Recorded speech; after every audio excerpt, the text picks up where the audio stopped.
Boom. Please don't go dark on me. Whatever you do, don't go dark on me.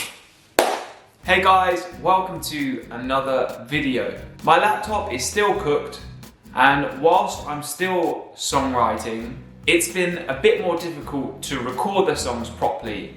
Although I did make a video about how to record when you don't have any equipment using an iPhone. But I thought I'd use the opportunity to record a slightly different type of video today.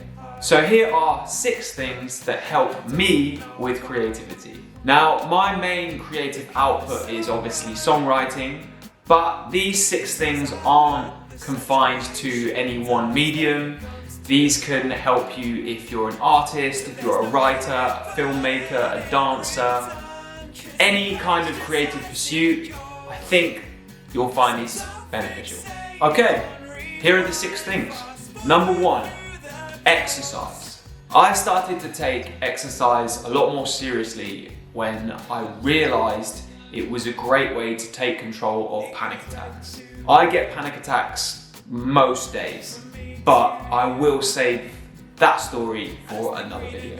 I cannot function throughout my day without starting it with some kind of excessively sweaty workout. I think it helps creativity because being physically fit and healthy gives you more energy, gives you more stamina, and pushing through something that is physically difficult to do teaches your mind to be able to push through things that are hard to do in general life. So when it comes to creative ideas and you are working on something and you just can't get it done, you just can't think, instead of capping it off and leaving it there and getting distracted, you remember how hard you had to push through that workout and you think, if I can do that, I can do this. I can make this idea into something. I can sit on this and I can keep pushing and I can keep working at this until it becomes something.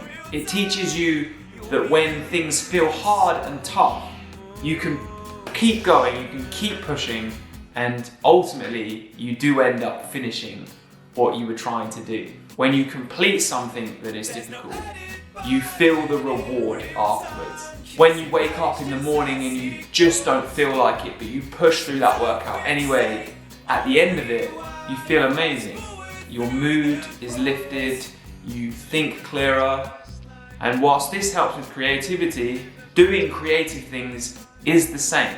When you finish writing that song, or you finish that paragraph, or you complete that picture, or you write that movie script, at the end of doing it, you ultimately feel rewarded, you feel your mood uplifts, you feel good about yourself. It feels good. It feels good to do things. Okay, number 2, journaling, or just writing shit down. For me, it has to be with a real life paper and pen. I can't do it on the laptop or on my phone. I've always written things down, but about 3 years ago I started formally journaling down, and in the last 1.5 years I've been doing it as a daily routine. Firstly, it helps because you're writing things down in words, which helps you put words to feelings, it helps you generate a narrative out of something. Secondly, when you have a spontaneous idea, you just write it down, and that helps you remember it. Third, and most probably best about journaling, you can write down your task list of what it is you need to do to complete your creative pursuit. I've always thought that the human brain tends to put 3 or 4 more steps in between what you need to do and your goal than there are actually steps. So if you think there's 10 steps, there's probably only 6 or 7. When you write down the tasks you need to do, you see it visually, and this helps you realize that you don't actually have to do as much as you may think.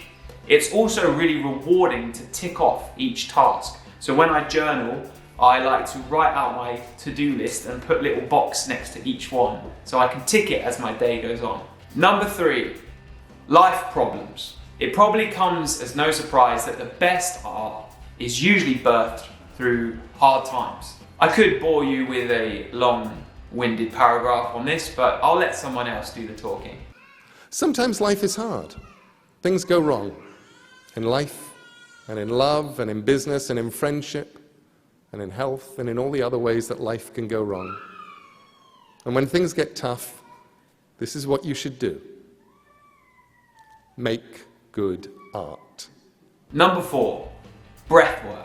My good friend Miguel has a t-shirt that says, "Just breathe, homie." It's a great reminder for anything in life, not just creativity. Now, I've been doing 3 rounds of the Wim Hof method every morning since April the 1st, 2020. I've even got it on my phone, on the little calendar on the app you get. Breathe in, breathe out. Now, breathwork doesn't necessarily need to be as extreme or as formal as this, but for me, it's helped creativity because it's helped me learn to focus on one thing and try and empty my head of all the thoughts, of all of the things, all of the fuzz, all of the ideas that are constantly rotating. Sit down, I focus on just breathing. Now, you can take this how you like, but for me, I feel like emptying my head of everything just for a moment makes space for new ideas to come in. So all of that stuff that just comes with life, that's rotating around your head, you think of it as something tangible, something physical, and it's just filling up space like biscuits in a biscuit tin. You take them out, there's more space. That's how I like to think about it anyway. Number 5, people watching. We all live in a constant full-time reality TV show.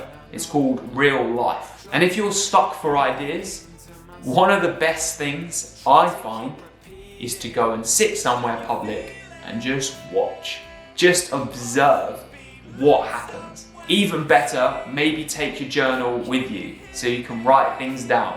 I guarantee you'll see and hear some kind of drama that would be perfect for whatever your art form is. Great places to people watch: the park, the beach, coffee shops, the supermarket, maybe even combine it with your busking if you're a musician. I guess the secret is to not look like a weirdo, but hey, if you just sit there with a book, maybe a journal, write some stuff down, you'll be fine. And number 6, nature.